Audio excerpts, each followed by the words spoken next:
Before the sun rises over ancient Rome, you are already awake, not by choice, but by a life you cannot leave.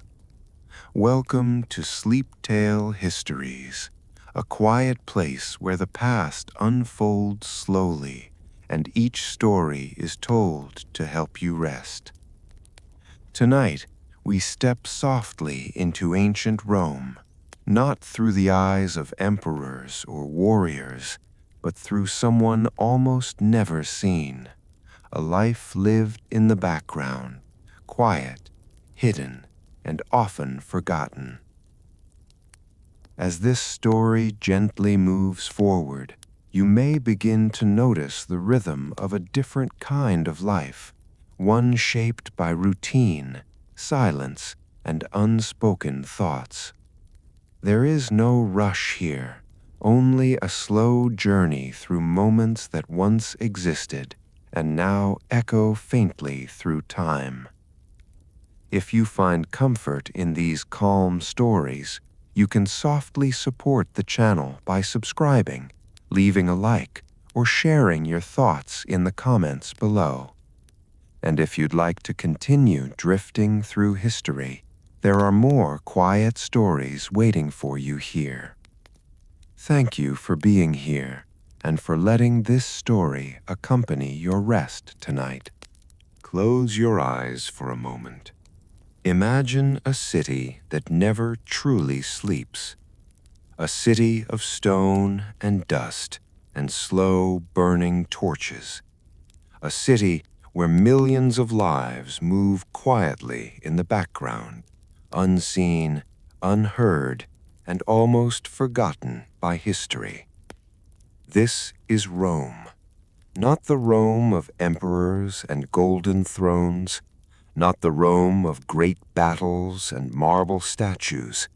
This is the other Rome, the quiet Rome, the Rome that existed in the spaces between the grand stories, in the narrow corridors of wealthy homes, in the dim kitchens before sunrise, in the soft shuffle of bare feet across cold stone floors. This is the Rome of its slaves. It is somewhere around the 2nd century. The exact year does not matter much, because for the people in this story, the years felt very much the same, one morning after another, one task after another, one quiet, careful breath after another. The city is still dark when our story begins.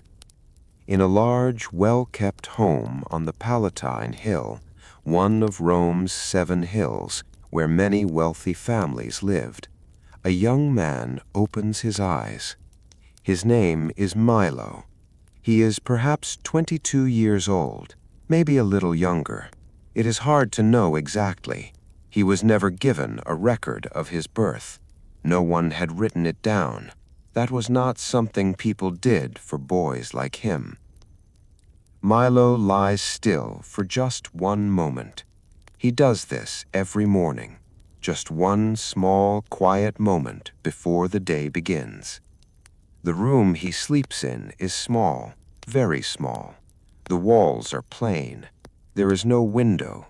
The only light comes from a thin crack beneath the wooden door, the faint gray beginning of pre-dawn light creeping in from the corridor outside. He listens. He can hear the slow breathing of the 2 other men who sleep in the same room. He can hear the distant sound of the city beyond the walls, a cart rolling slowly over cobblestones somewhere far away, the soft cry of a bird settling on a rooftop. Rome is waking up, and so must he. Milo had been in this household for nearly 4 years. He had come from the Greek-speaking eastern part of the empire, a place of warm sea air and olive trees, and a language that felt soft on the tongue. He did not speak much about where he came from, not anymore.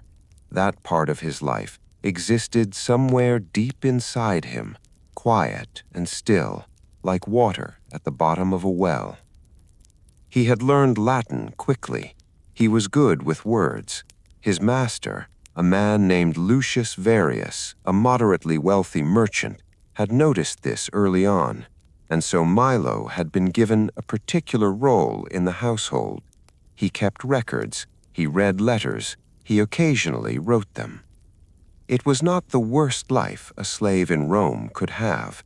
He understood that, but it was still not his own. He rises slowly from his thin sleeping mat.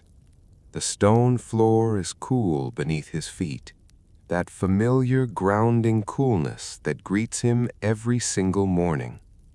He folds his blanket with the same careful movements he always uses. Neat, quiet, unhurried, but efficient. He pulls on his simple tunic. He ties his sandals. He takes a slow breath. Outside his small room, the corridor of the house is beginning to stir. He can hear soft footsteps somewhere in the kitchen area, the low clatter of clay pots, the low murmur of a woman's voice, probably Sarah, one of the older household slaves who always began her work before anyone else.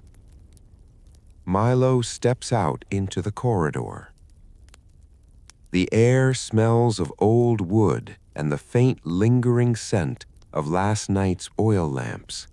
The light is still very gray, very soft. The household feels like it is holding its breath, suspended in that quiet space between sleep and waking.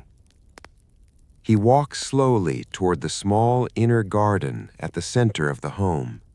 In wealthy Roman houses, there was often an open courtyard, a small garden with a small fountain or a simple pool, open to the sky above. He stands there for a moment. He looks up. The sky above is deep and dark, but at its edges, very far away at the horizon beyond the rooftops, there is the very first, barely visible suggestion of morning. Not quite light, not quite dark, just the softest, quietest moment in between. Milo stands there and he breathes. And in that single still moment, before the household fully wakes, before the orders begin, before the long, careful work of the day starts, he is simply a young man standing beneath an open sky. No task, no role, no name that someone else gave him. Just the cool air, the quiet city, the distant, barely there glow of the coming dawn. He would not have many more moments like this one. Something was shifting in the household of Lucius Varius, something small and quiet, the way a crack appears in a stone wall before you ever hear it break. Milo had felt it for several days now, a tension in the air, a certain careful way that the other slaves had begun to move and speak. He did not yet know what it meant, but standing there in the gray morning light, he had the slow, certain feeling that everything was about to change. The sky had barely changed, just the softest suggestion of gray at the edges of the rooftops, just the quietest hint that somewhere far beyond the city, the sun was slowly, slowly beginning to rise. Milo was already moving. He had stepped away from the small garden courtyard, away from that one still, quiet moment that belonged only to him. And now he was back inside the corridor, back inside the rhythm of the household, back inside the life that had been assigned to him. His sandals made almost no sound on the stone floor. That was something he had learned early, how to move quietly, how to exist in a space without disturbing it too much. In a wealthy Roman household, the best kind of slave was the kind you almost didn't notice, present when needed, invisible when not. It took time to learn that balance, but Milo had learned it well. The kitchen was already warm. Sarah had been awake for at least an hour before anyone else. That was simply the way it was. She was perhaps 50 years old, though, like Milo, no one had ever carefully recorded the exact date of her birth. Her face was calm and deeply lined, the way a riverbank looks after many seasons of water moving slowly over it. She was tending to a small clay brazier, a simple cooking fire set low in the corner of the kitchen. The bread had already been shaped the night before. Now it was beginning to bake slowly in the dry, steady heat. The smell was warm and familiar, flour and fire, and something faintly sweet. Milo paused at the kitchen doorway. Sarah looked up at him. She did not smile exactly, but there was something in her eyes, a recognition, a quiet acknowledgement, the kind of look that passes between people who share the same walls and the same silence every single morning. "The master's correspondence," she said softly. Her Latin was slow and careful, the way it always was. "Quintus brought new tablets last night. They are on the reading table." Milo nodded. He already knew. He had noticed the new wax tablets stacked on the table near the entrance of the master's study the previous evening. He had not read them. That was not his place, not until Lucius Larius instructed him to do so. But he had seen them, and he had noticed that there were more of them than usual. That had stayed with him quietly through the night. He moved through the corridor toward the study. The house of Lucius Varius was not enormous. It was comfortable, the home of a man who had done reasonably well for himself through careful trading. There were mosaic floors in certain rooms, painted walls in the main reception area, and a small but well-tended garden at the center. Not a palace, but a home that carried a certain quiet dignity. The study was a small room just off the main corridor. The walls were lined with wooden shelves holding wax tablets and a few rolled scrolls. A single oil lamp burned low on the desk. Someone had left it burning through the night. Milo sat down carefully at the reading table. He looked at the stack of new tablets. He did not touch them yet. He simply sat for a moment in the low, warm light, listening to the quiet house around him. He could hear Sarah moving in the kitchen. He could hear the distant sound of the city beginning, hooves on cobblestones somewhere outside, the low murmur of voices in the street beyond the wall. Rome was waking up, and with it, the household of Lucius Varius was waking up too. One by one, the other slaves appeared in the corridor. There was Daphne, a young woman, perhaps 17, who managed the personal chambers of the master and his wife. She moved quickly and efficiently, carrying fresh linens folded over her arm. She glanced at Milo as she passed the study doorway, but said nothing. There was old Cato, not the famous Cato of Roman history, just a man who shared that name, a man who had been in this household far longer than anyone else. He was slow now, and his back troubled him. He swept the floors each morning with a worn, bristled broom. The rhythm of his sweeping was steady and soft, back and forth, like a kind of quiet music. And there was Felix. Felix was perhaps 14. He was the youngest of the household slaves, and he had a habit of appearing in doorways and watching things with wide, curious eyes. He was supposed to assist Cato with the morning cleaning, but he often paused in his work to look at things, a beetle crossing the floor, a spider's web in a high corner, the way the early light moved across the mosaic tiles. Milo had always had a quiet fondness for Felix. The boy reminded him of something, some earlier, lighter version of himself, perhaps. A self that still had time to be curious about beetles and morning light. The household moved through its morning the way it always did. Careful, methodical, each person knowing their place, their task, their rhythm. The stone floors, those same cool, smooth stones that Milo stepped on every single morning, carried all of this weight quietly.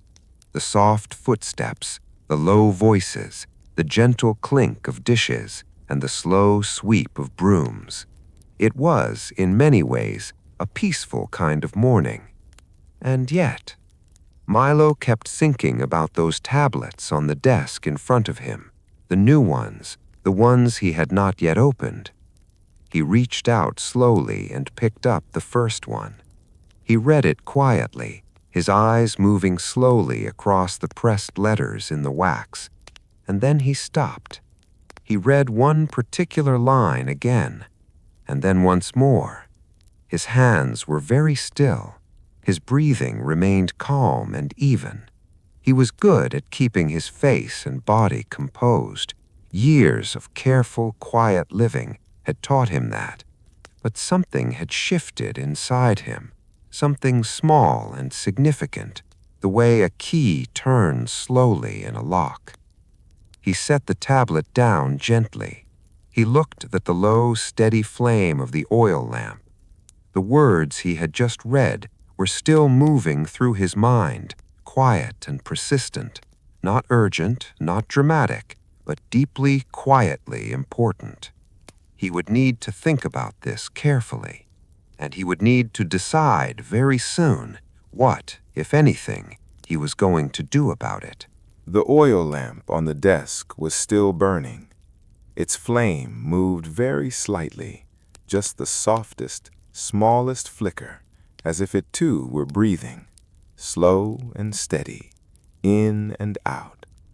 The warm yellow light it cast across the walls of the small study was gentle and low, the kind of light that makes everything feel a little quieter, a little further from the ordinary world outside.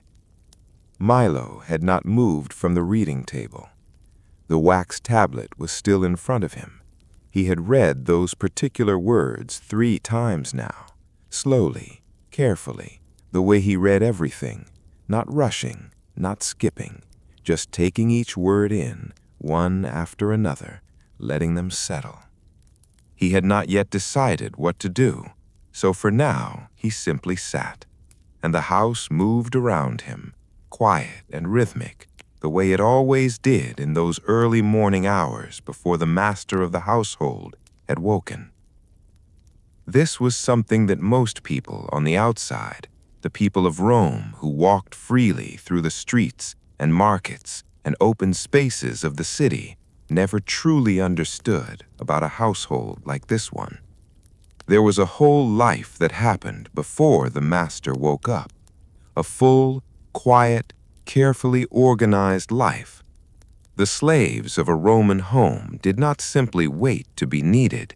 They were always already moving, already working, already tending to the 100 small and large things that kept a household running smoothly. They swept and cleaned and carried and cooked and arranged and repaired and prepared, all before the first important footstep of the morning echoed down the main corridor. By the time Lucius Varius opened his eyes each day, the floors had already been swept clean. The kitchen fire was already burning.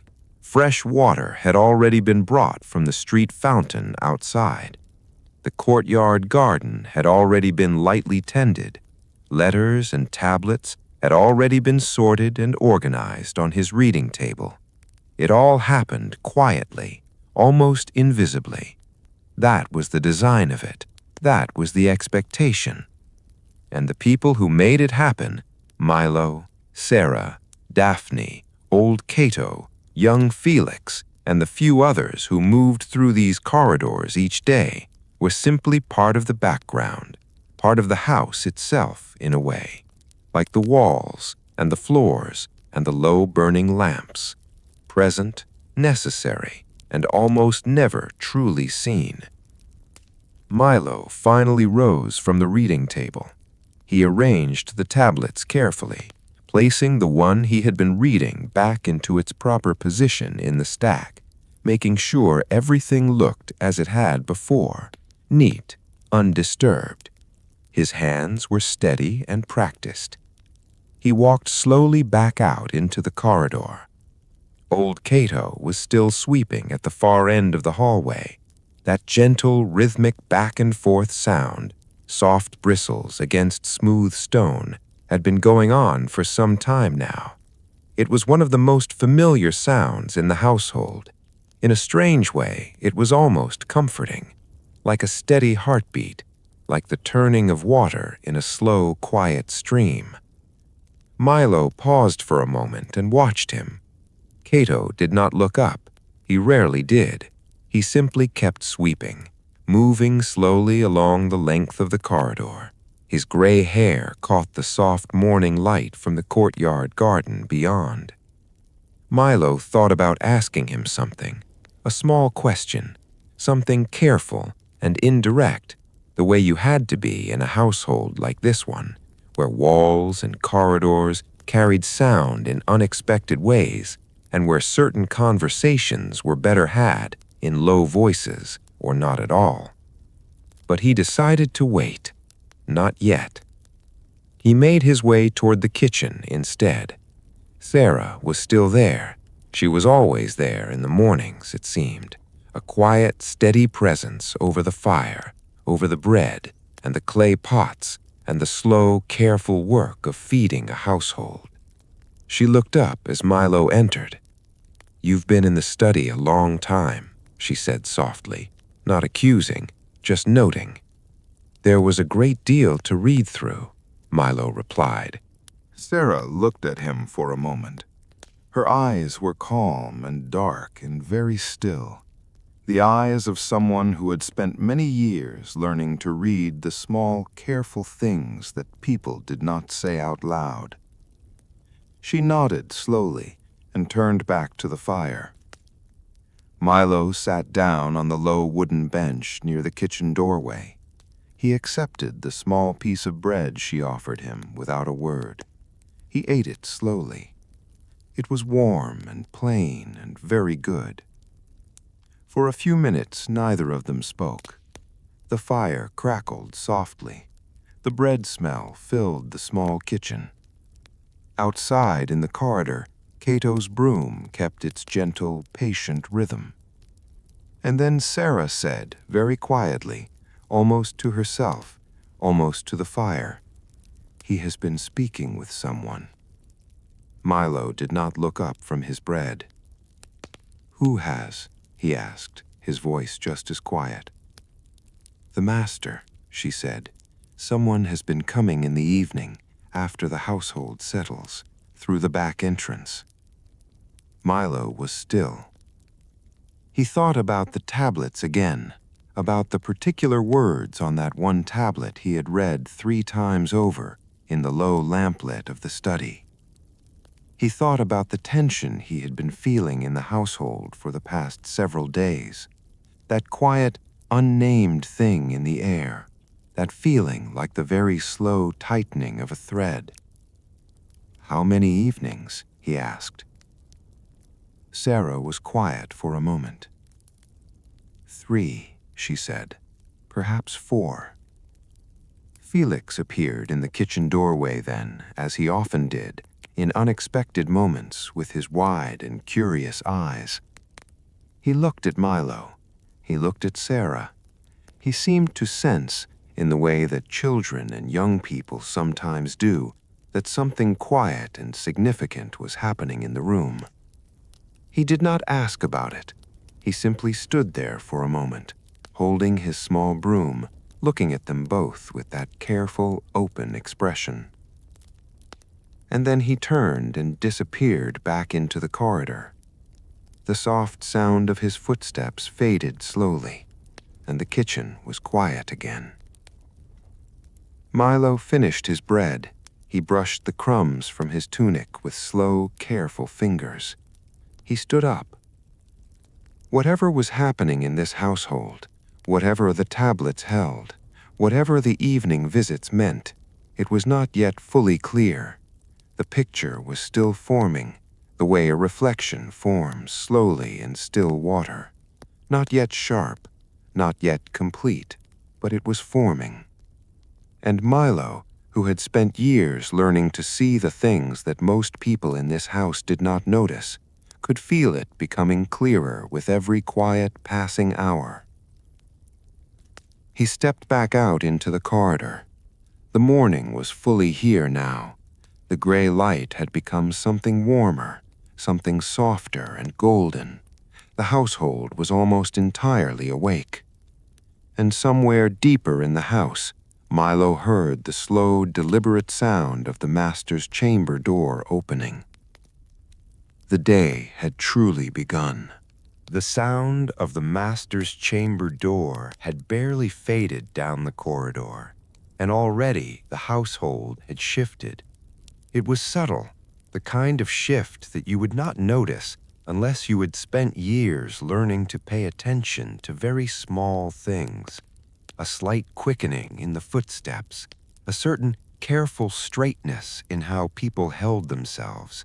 The way voices, already quiet, became just a little quieter still. Lucius Varius was awake, and so the household arranged itself around that fact, like water arranges itself around a stone. Quietly, naturally, without any particular urgency, but with a kind of practiced instinctive awareness. Milo moved back toward the study. He had work to attend to. There were letters to organize, records to check, a list of incoming goods that needed to be compared against the previous week's accounts. Simple, careful work, the kind of work that required a steady hand and a quiet mind. He settled back into his chair at the reading table, and the morning continued. There is something deeply human about the way people eat. Even in the most ordinary circumstances, even in a life that has very little softness or choice in it, the act of eating carries something meaningful, something grounding, something that reminds the body that it is alive and present and here, in this moment, in this place. For the slaves of a Roman household, food was simple and measured, not cruel in a household like this one. Lucius Varius was not a generous man by nature, but he was a practical one. He understood that people who were fed adequately worked more reliably than people who were not, and so the food given to the household slaves was plain and sufficient, if nothing more than that. Bread was the foundation of everything. Coarse bread made from wheat or sometimes emmer, an older, hardier grain that had been part of Roman life for centuries. Dense and filling, and not particularly delicious, but deeply satisfying in the way that simple, honest food often is. Sira baked it fresh each morning. That smell, that warm, quiet smell of bread baking in the early hours, was one of the most constant and familiar things in Milo's daily life. It was, in a way, the smell of the beginning of each day, the smell of the household waking up. With the bread, there was usually a little olive oil, sometimes a handful of olives themselves, small and dark and slightly bitter. Occasionally dried figs, or a few pieces of hard cheese. On some days, a simple porridge made from boiled grain, warm and thick and very filling, the kind of food that sat in the stomach quietly and steadily for many hours. Water came from the street fountain not far from the house, Felix carried it in heavy clay jugs each morning, his thin arms working hard with the weight of them. He did this without complaint. He had never known anything different. And that, in many ways, was the quiet truth of life for people like Felix, for people like Milo and Sira and old Cato. The life they lived was not something they had chosen. It was simply the life that existed around them, the way weather exists, present and constant, and not particularly interested in what any one person might prefer. They moved through it. They ate their bread. They drank their water. They worked. They slept. And they began again. Mid-morning arrived gently. The sunlight had moved across the courtyard garden in its slow, familiar arc, touching the small stone fountain, the low-growing herbs along the edges, the simple clay pots filled with soil. The sound of the city outside the walls had grown a little louder, a little busier, the particular hum of Rome at work, voices and wheels, and the distant calls of vendors in the streets. Inside the house, things remained calm. Lucius Varius had taken his morning meal in the main reception room, a slightly more substantial meal than what his slaves were given. He had eaten without speaking much. He was a quiet man by habit, with a tendency to think in long, slow stretches of silence. His wife, a composed and careful woman named Claudia, had sat across from him, attending to her own thoughts. Their conversation, when it came, was brief and low-toned. Milo had moved through the room once during the meal, carrying a document that required the master's review. He had set it down gently at the edge of the table, as he always did. He had waited quietly at the edge of the room. Lucius Varius had glanced at it, then at Milo. Something moved behind his eyes, something brief and unreadable. Then he had looked back at his food. "Leave it," he said. "I will look at it later." "Of course," Milo said softly, and he stepped back. And the room continued its quiet, measured mourning. In the hour after the master's morning meal, Milo had a small, unofficial space of time. Not truly free time, there was no such thing, not really, but a quiet gap in the day, a soft pause between the morning's work and the fuller demands of the afternoon, where he could sit in the corridor near the courtyard garden and simply exist for a little while without any immediate task pressing upon him. He used this time, as he often did, to think. He thought about the words on the wax tablet. He thought about what Sarah had told him, 3 evenings, perhaps 4, of a visitor coming through the back entrance after dark. He thought about the way Lucius Varius had looked at him this morning, that brief, unreadable glance. He thought about Felix, who had appeared in the kitchen doorway at exactly the right moment and then quietly disappeared. And he thought about something else, something that had been sitting at the edge of his thoughts for several days now, patient and quiet, waiting for him to look at it directly. There was a name on that wax tablet, a name he recognized, a name that had no obvious reason to appear in the correspondence of a moderate Roman merchant. And yet there it was, pressed carefully into the wax in neat, deliberate letters. He had not told anyone about the name yet. He was not sure he should. But the longer he sat with it, the more he understood that knowing something, even something quiet, even something small, could change the weight of a person's days in ways that were difficult to predict.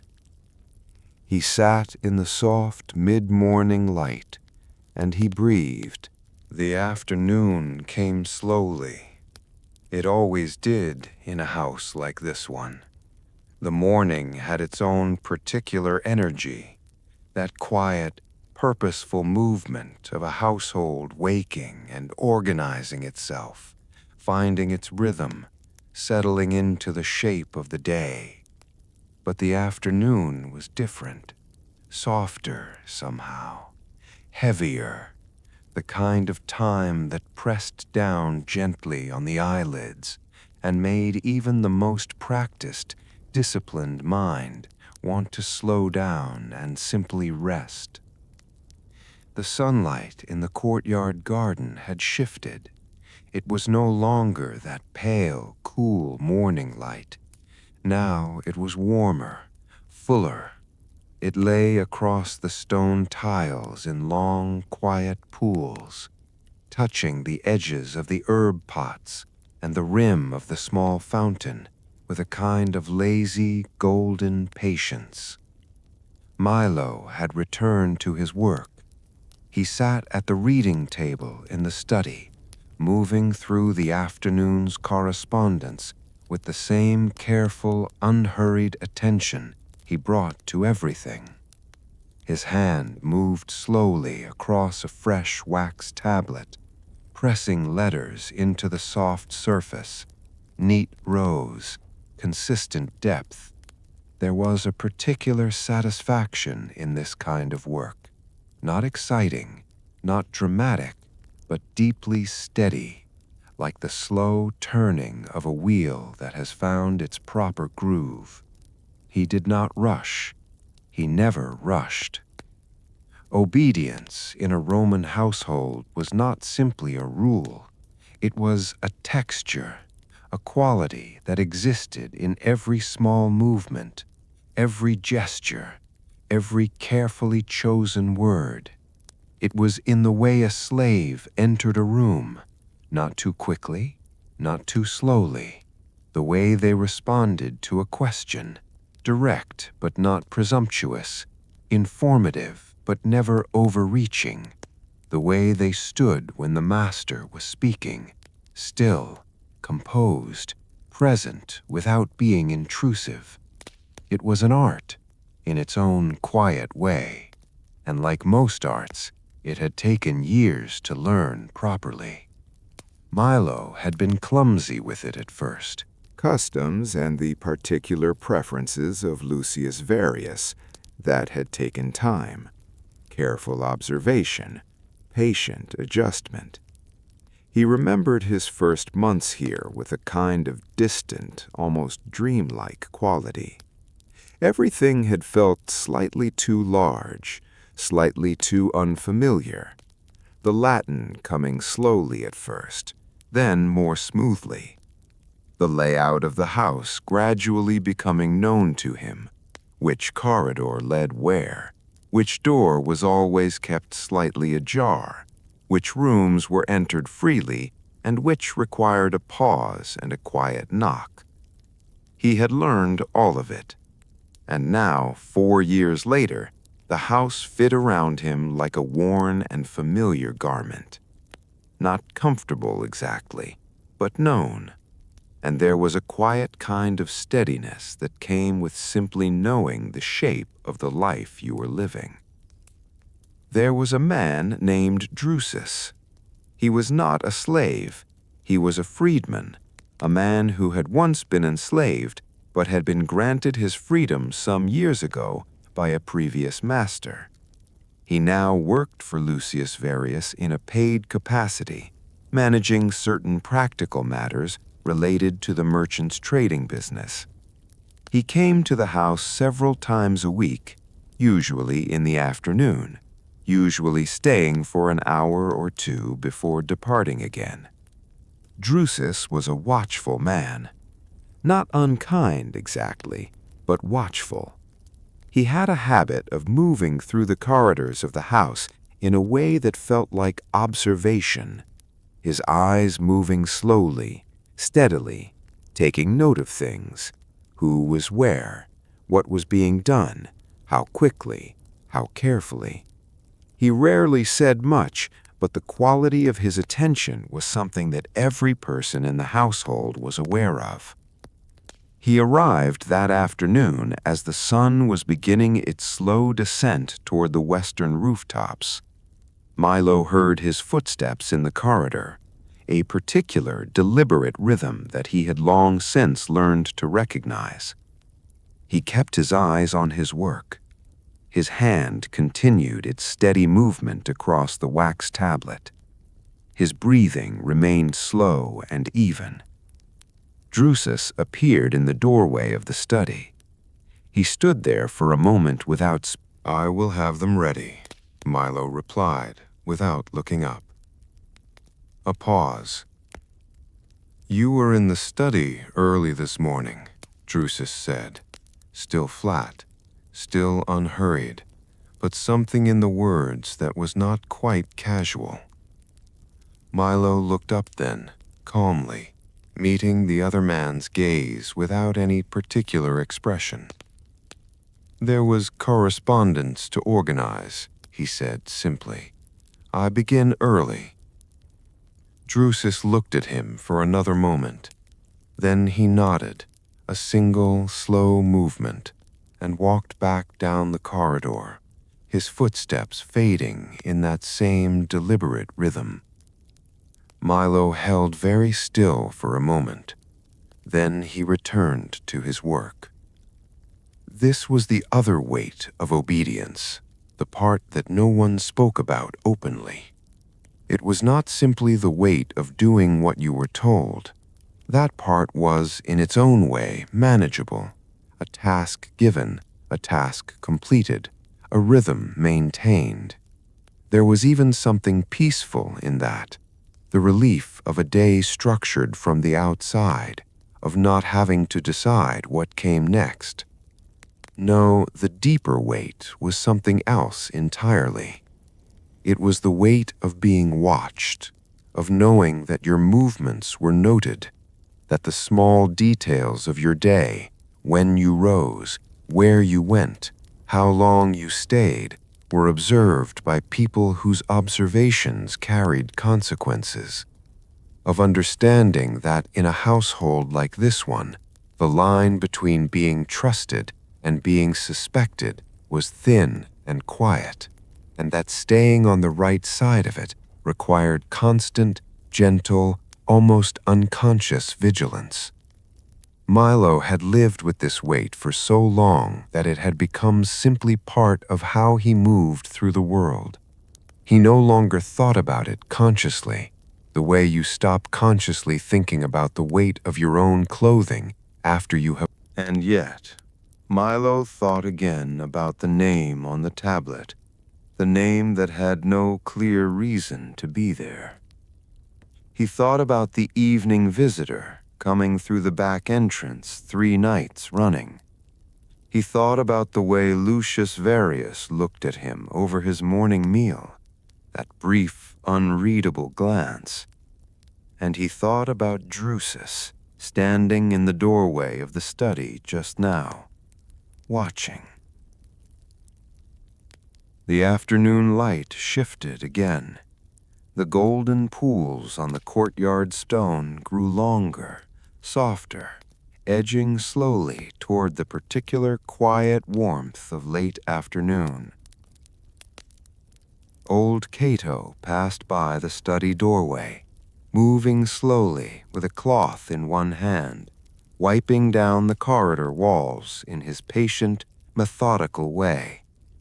He glanced in at Milo as he passed. Just a glance, nothing more.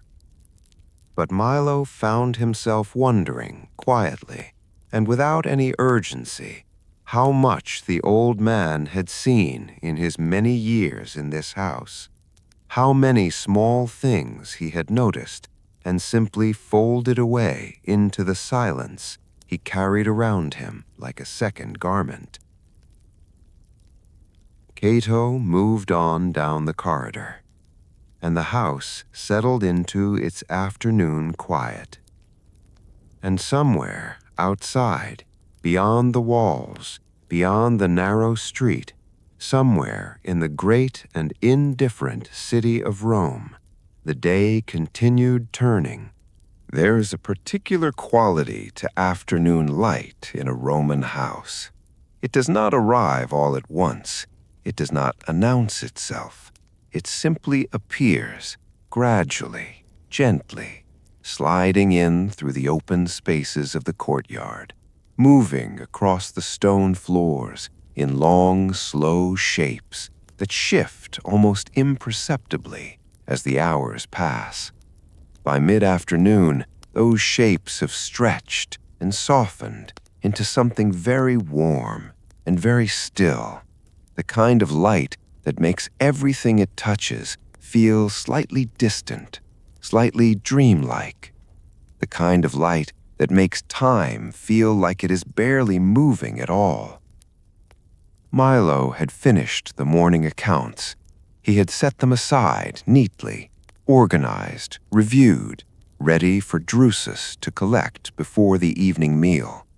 He had done this carefully and without hurry, in the same methodical way he did everything. And now there was a quiet gap in his afternoon, not a long one, perhaps an hour, perhaps a little less, but a real pause in the day, a space between the completed task and whatever came next. He sat for a moment in the study without moving. The oil lamp had been extinguished. There was enough natural light now from the corridor and the distant courtyard that it was not needed. The room was warm and still. The smell of old wax and dry wood was familiar and soft around him. He listened to the house. Afternoons in a Roman household had their own particular rhythm, a slower one than the morning, a quieter one. The Romans had a long tradition of rest in the middle of the day, a quiet withdrawal from the heat and the busyness of the world, a period of stillness that stretched across the afternoon hours like a warm, soft blanket laid over the city. Wealthy citizens retired to their private rooms. Shops in the markets sometimes grew quieter. The pace of street life shifted into something more gentle and unhurried. In the house, Thoughts in the particular, composed, and private way she had. The household slaves, meanwhile, did not truly rest. There was always something to be maintained, something to be prepared, something quietly tending to itself in the background. But the intensity of the morning's work softened. The pace eased. The house breathed more slowly. And in that slower breathing, there was something that felt, if not quite peaceful, then at least a little more gentle than the rest of the day. Milo rose from his chair and walked slowly to the courtyard. He stood at the edge of the garden space, in a patch of warm afternoon sunlight, and simply looked at the small fountain for a while. The water moved in its quiet, continuous way, falling from the simple stone spout, collecting in the shallow basin below, running in a slow overflow along the carved channel at the basin's edge. The sound it made was very soft, almost like breathing, a kind of steady, rhythmic murmur that asked nothing of anyone who heard it. He had always found the fountain calming. It was one of those small, reliable things in a life that did not offer many reliable comforts. The bread in the morning, the weight of cool stone beneath his feet, the sound of the fountain in the afternoon. These small constants, unremarkable perhaps to anyone looking in from the outside, had a quiet importance in the texture of his daily life. They were the things that told him, in a wordless way, that the day was moving, that it had a shape, that even inside a life with very little choice in it, there was still a kind of rhythm to hold on to. He stood there for a while, breathing, watching the water. Felix appeared from the far corridor, carrying an empty water jug. He moved across the courtyard with his usual slightly distracted energy, not careless, but occupied by whatever his young mind was turning over at any given moment. He almost walked past Milo entirely before noticing him standing there. He stopped. He looked at Milo, then at the fountain, then back at Milo. "Are you thinking?" Felix asked. He asked this in a very direct, genuinely curious way, the way young people sometimes do, without any awareness that the question might be more complicated than it sounds. Milo considered this for a moment. "A little," he said. Felix nodded slowly, as though this were a perfectly satisfying answer. He set his jug down at the edge of the fountain basin and began to fill it, watching the water with that same wide, attentive curiosity he brought to most things. "Drusus was looking for you earlier," Felix said, still watching the water, "before he came to the study. He was in the corridor outside your room." Milo was still. He kept his voice easy and quiet. "Was he?" "Yes," Felix said simply. "He stood there for a little while. I was sweeping. He did not say anything to me. He just looked at the door and then walked away." The water continued to fill the jug, patient, unhurried. "Thank you for telling me," Milo said softly. Felix shrugged, a small, uncomplicated gesture. He lifted the full jug, settled its weight against his side, and walked back across the courtyard toward the kitchen corridor. His footsteps faded, and Milo stood again in the quiet.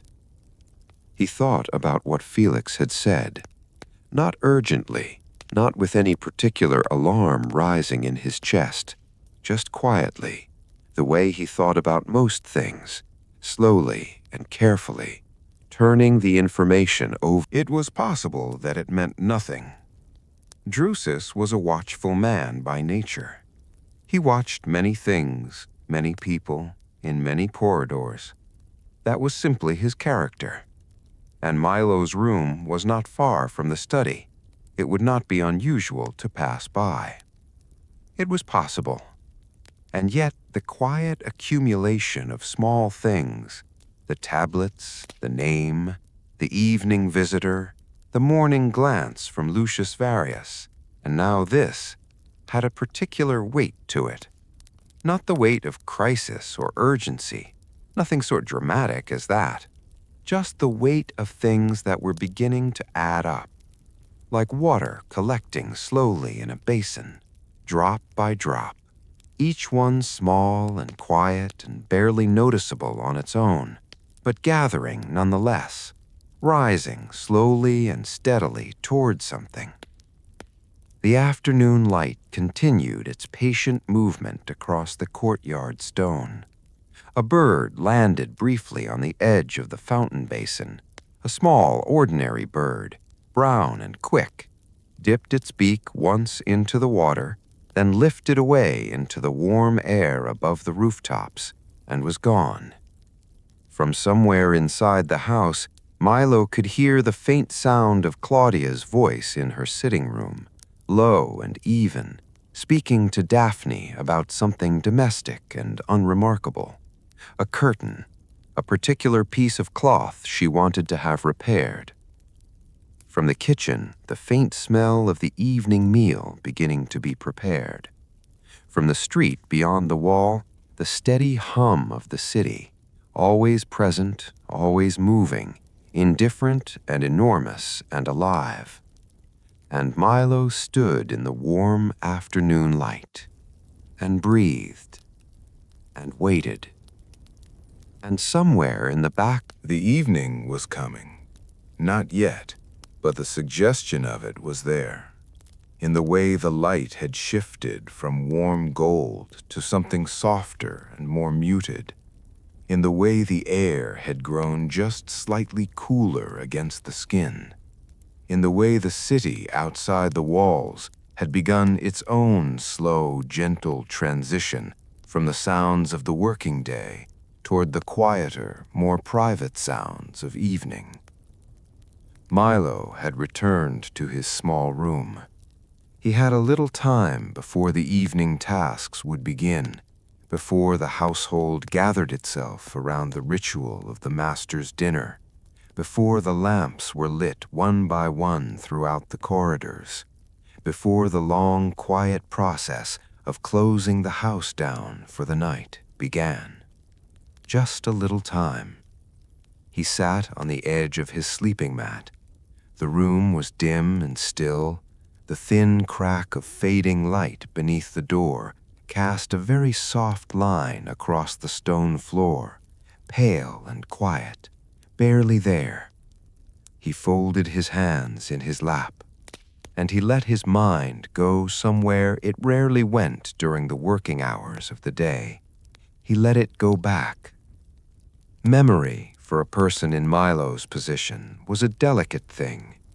Not painful, exactly, not always, but delicate, the way very old cloth is delicate, the kind that has been folded and stored away for so long that you handle it carefully, gently, afraid that if you unfold it too quickly or hold it too tightly, it might simply come apart in your hands.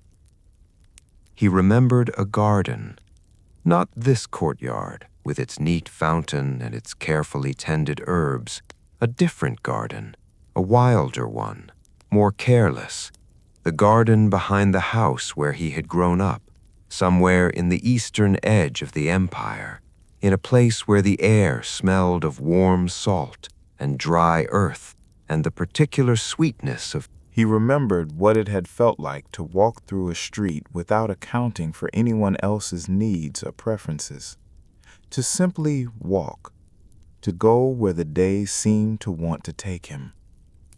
He held these memories very gently. He did not reach for more than they offered. He had learned over time that memory could be a comfort or it could be a weight, depending entirely on how you carried it. And so he carried it carefully, lightly, the way you carry water in cupped hands, not gripping, not forcing, just holding it quietly and letting it be what it was. He was not the only one who carried such things. Sarah, he knew, had come from somewhere far to the south, a warm, dry place she spoke of occasionally in small, careful pieces, a river, a particular kind of clay used to make cooking pots, the sound of a particular bird at dusk. Old Cato never spoke of his past at all. Whatever he carried in complete silence, folded away so deeply that it had simply become part of the quiet weight of the man himself, the slow way he moved, the particular stillness in his eyes. And Daphne, young Daphne, who had been brought into this household when she was perhaps 12 years old, likely had memories that were still very close to the surface, still new enough to be sharp. Milo sometimes saw it in her face during quiet moments, a certain distant expression, there and gone very quickly, like a shadow crossing still water.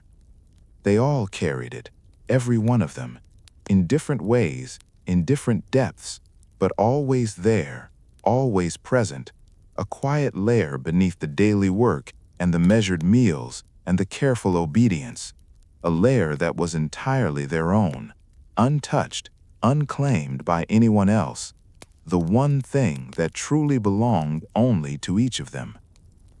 The light beneath the door had grown dimmer still. Milo became aware, slowly, of the sounds of the household beginning to shift again, the faint movement of footsteps in the corridor, the soft voice of Sarah from the direction of the kitchen, giving some quiet instruction. And before he stepped back out into the corridor, before he returned to the shape of the evening and all its careful requirements, he allowed himself one last moment with the memory of that garden, the fig trees, the warm, salt air, the sound of his mother's voice in the morning. He held it gently. Then he let it rest again, folded carefully back into its quiet place inside him. He reached for the door and paused, because from somewhere down the corridor, from the direction of the main entrance of the house, he heard something that did not belong to the ordinary sounds of the evening beginning. A voice, low and unfamiliar, and the particular sound of the front. Milo did not move. He stood with his hand resting very lightly on the door of his small room. Just his fingertips. Just that gentle point of contact between his skin and the worn wooden surface of the door. He listened.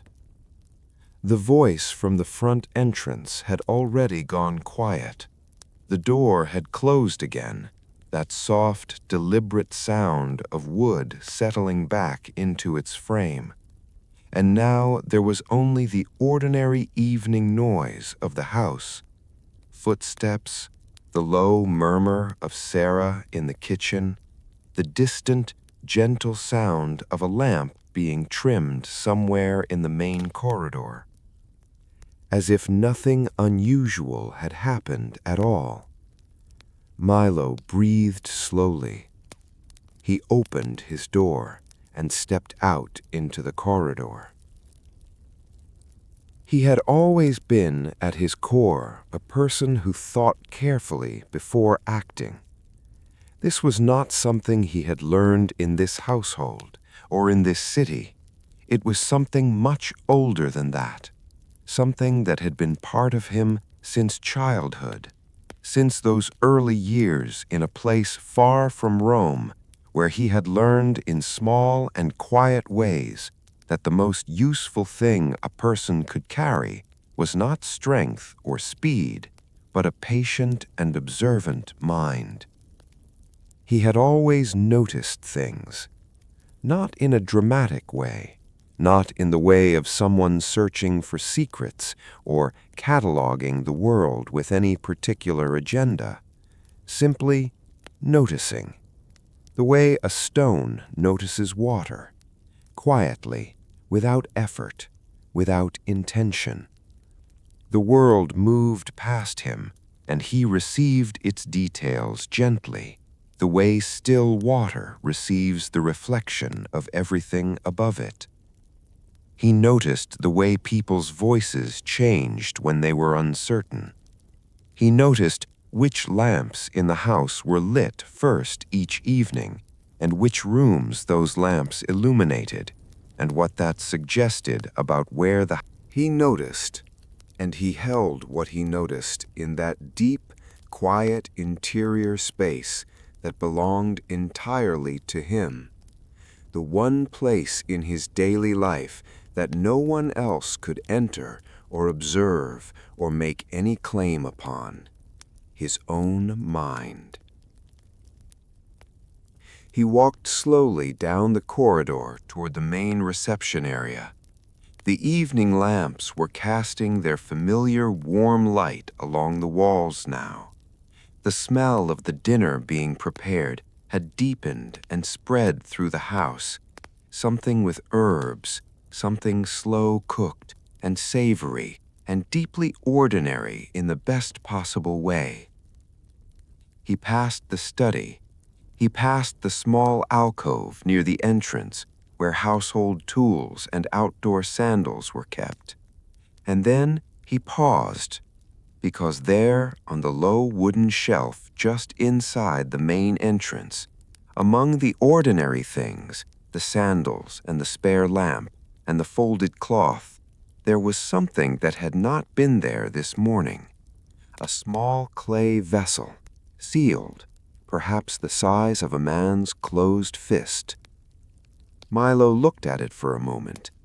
He did not touch it. He simply looked, taking in its shape, its color, the particular way it had been placed, not carelessly, not accidentally, deliberately, set there by someone who knew the house well enough to know that this shelf existed, that things placed here would not be immediately noticed by the. This was the thing that people who did not know him well sometimes misread as emptiness or indifference. The stillness in his face during moments that might have made another person visibly anxious or uncertain. It was not emptiness. It was the quality of a mind that had learned to do its most important work in complete silence behind a composed and unrevealing exterior, like deep water, still on the surface, moving steadily beneath. He knew what the vessel likely meant. He knew whose name had been on the tablet. He knew about the evening visits, the watchful presence of Drusus, the way Lucius Varius had looked at him over his morning meal. And now this. All of it quiet, all of it moving slowly, like the long, unhurried current of a river that has not yet shown anyone where it intends to go. But Milo, standing in the warm lamplight of the evening corridor, with the smell of dinner in the air and the soft sounds of the household settling around him, Milo was beginning to understand. The dinner had been served, quietly, as everything in this household was done. Daphne had carried the dishes through with her usual careful efficiency. Milo had stood briefly at the edge of the reception room, available if needed, present but unobtrusive, that familiar, practiced state of being neither fully in the room nor entirely outside it. Lucius Varius had eaten slowly.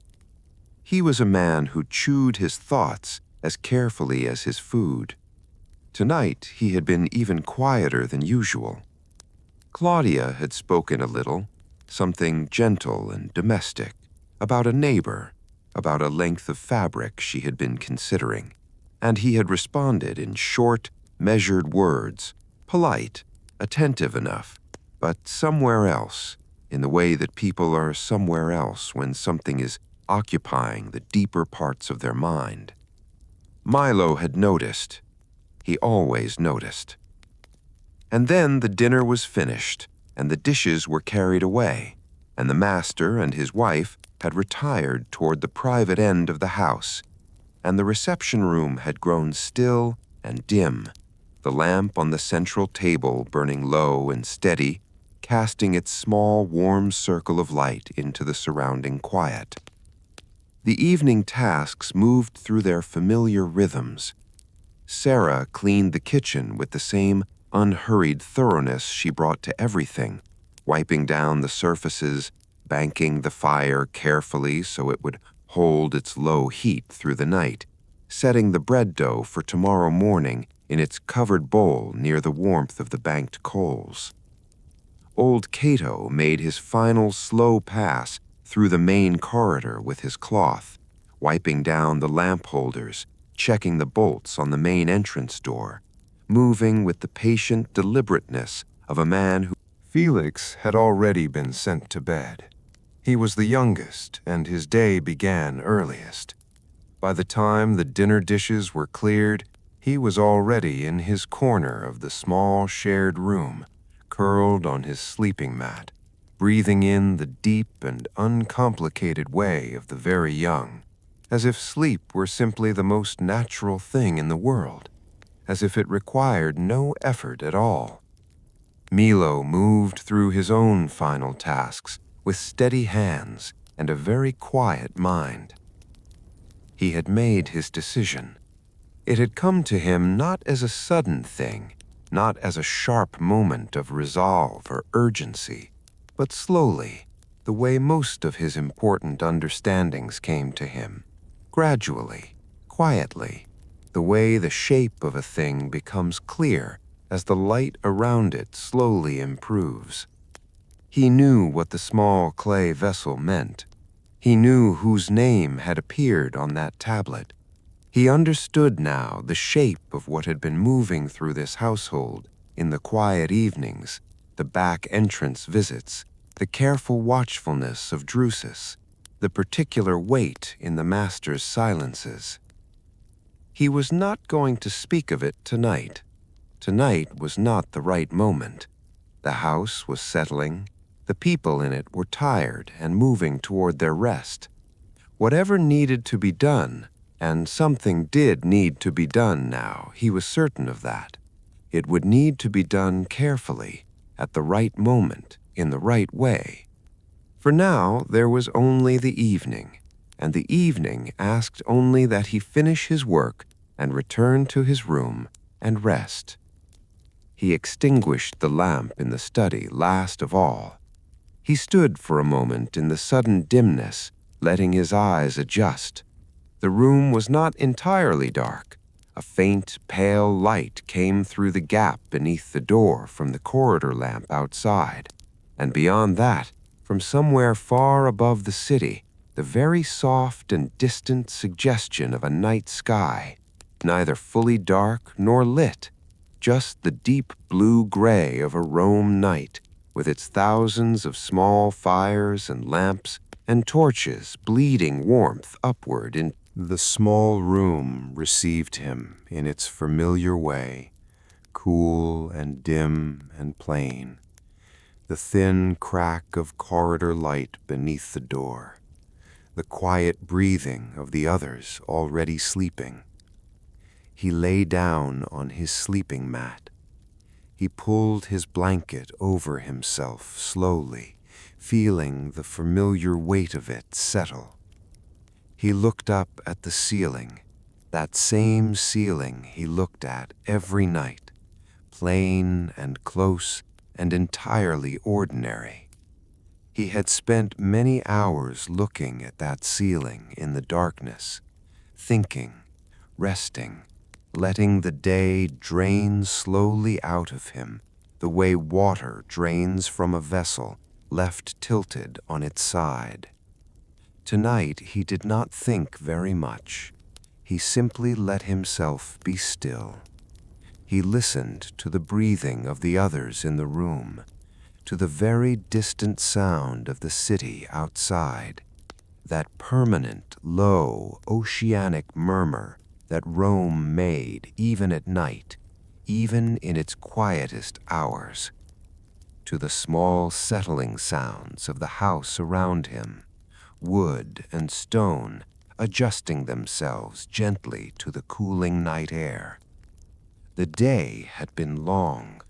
It had been, in most of its hours, very ordinary, and yet something had shifted in it, something quiet and significant, like a key that has been turned very slowly and is now, almost, nearly, not quite yet, about to open something. He closed his eyes. His breathing slowed. And somewhere, he was not sure if he had truly heard it, that small, quiet sound, the study door opening slowly in the dark. It was possible he had already been dreaming. It was possible that the long, careful day had finally pulled him under before he even realized it was happening, the way deep water takes you gently, without any particular announcement, when you have been floating in it long enough. He lay still. He listened. There was nothing now, only the breathing of the room, only the distant, perpetual murmur of the city beyond the walls, only the soft and ordinary sounds of a house resting in the dark. And slowly, without deciding to, he let it go. Whatever it was, real or dreamed, significant or nothing at all, it belonged to the night now, and the night, in its patient and indifferent way, would hold it until morning. He closed his eyes again. This is how most days ended in a life like Milo's.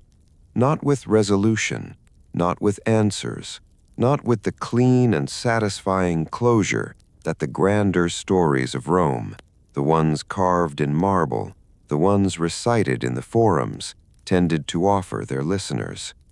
Just with stillness, just with the body finally allowed to rest, the mind finally permitted to loosen its careful hold on all the small and significant things it had been carrying through the hours.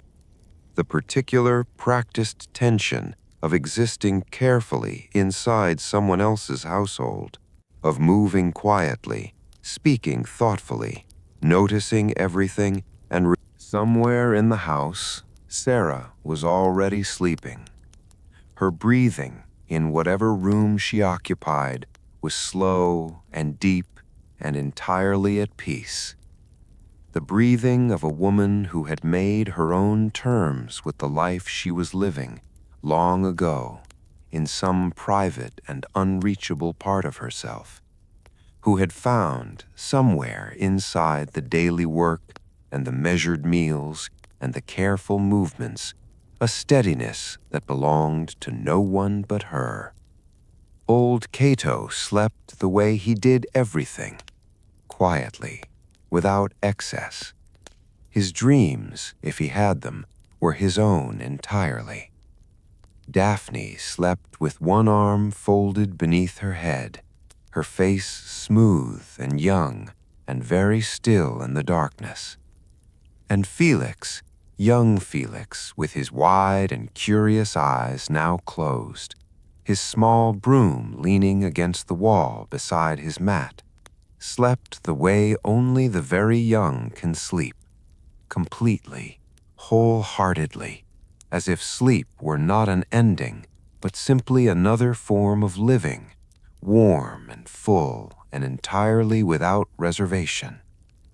They were all in this moment the same, not slaves, not free, not Greek or Roman, or anything the waking world required them to be. Just people, breathing, resting, held gently by the dark. Tomorrow would come, it always did. The sky would begin its slow change at the edges, that same barely there suggestion of gray before any true light arrived. The city would stir. The stone floors would be cool beneath bare feet. The kitchen fire would be coaxed back to life. The bread would begin to warm. And Milo would rise from his sleeping mat, as he always did, and fold his blanket with careful hands, and pull on his tunic and tie his sandals. And he would step out into the corridor, and the day would begin again, as it always began, quiet and measured, and full of the small, steady rhythm. It would all be there, exactly as it had always been. And yet, the small clay vessel on the entrance shelf would still be there in the morning light. The name on the tablet had not gone anywhere. The study door, whether it had truly opened in the dark, or whether that had been the soft invention of a mind finally surrendering to sleep, would be exactly as it was when morning came. Some things once noticed stay noticed. Some quiet currents once felt beneath the surface do not stop moving simply because the night has come. Milo breathed slowly in the dark, in and out. The city murmured beyond the walls, vast and old and endlessly continuing. The lamp in the corridor had burned itself down to its last small flame. The house held all of them, Sarah, Cato, Daphne, Felix, Milo, in its plain and quiet rooms the way it had held countless people before them. And so the story rests here for tonight. Thank you for staying, for listening all the way through, quietly, in whatever corner of the world you are in right now. It means more than you know. If this story brought you even a little stillness, a little peace at the end of a long day, we would love it if you subscribed to the channel.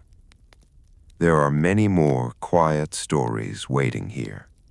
Stories from ancient worlds, forgotten lives, and the soft, unhurried corners of history that most people never get to hear. And if you enjoyed tonight's journey, a gentle like goes a long way. It helps more people find their way here to this quiet place when they need it most. If something in the story stayed with you, a moment, a detail, a feeling, feel free to leave a soft comment below. We read them all, slowly and gratefully. And if someone you know could use a little calm tonight, share this with them. Sometimes the kindest thing you can do for someone is point them toward a little stillness. There is always another story here when you are ready. No rush, no pressure, just history told slowly in the dark for people who need a quiet place to land. Until next time, rest well, sleep deeply, and know that somewhere in the long and quiet history of human history, there have always been people who, just like you, simply needed a little peace at the end of the day.